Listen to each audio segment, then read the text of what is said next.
Yeah, yeet, nay, nay. Welcome to the January Culture Pop, where I talk about movies and music that I wasn't able to review in the month of January. It's not like I didn't have time to review these. I did. I've just been very lazy. Okay, let's go. Number 1.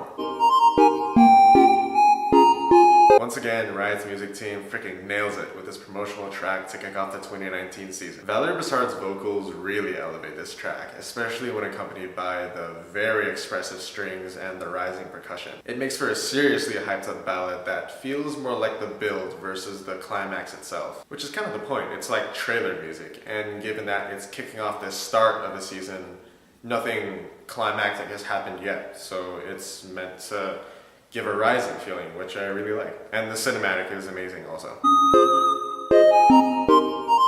Right away, I love the throwback style of this song, reminiscing of classic urban 90s hip-hop. They take it to the streets of New York with an inner city sound, and yet it doesn't feel dated. Even though I can't understand what they're saying, I love how ingrained their performance is with the instrumental. It feels like an old song, but the minimal yet intricate instrumental creates a really nostalgic atmosphere, and I love it for that. I really wanted to like this song from Jairaburns, but the production and mixing feels all over the place. The timing for certain elements feels really off, and it doesn't help the verses are practically non-existent. The chorus itself is pretty good, but everything surrounding it doesn't feel as rewarding to listen to. I want to see Jaira in Charlie XCX or Tove Sterke or poppy levels of bubblegum pop, so hopefully in the future she has something better in store.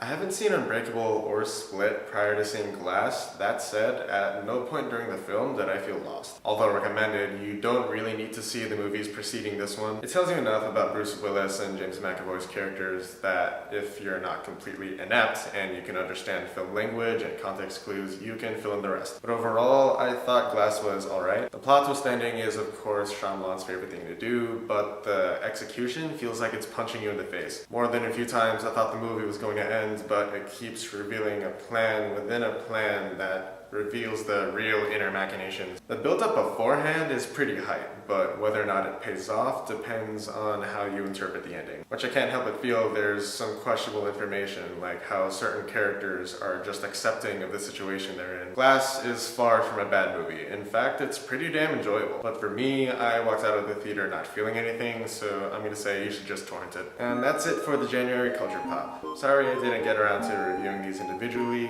but winter break made me kind of lazy. But I gotta get back into the swing of things, so the next movie review will be for Alita Battle Angel, which I'm so excited to see. Of course, I have more videos in mind and yada yada yada. It's not worth talking about until they're done, basically. So wait and see, I guess.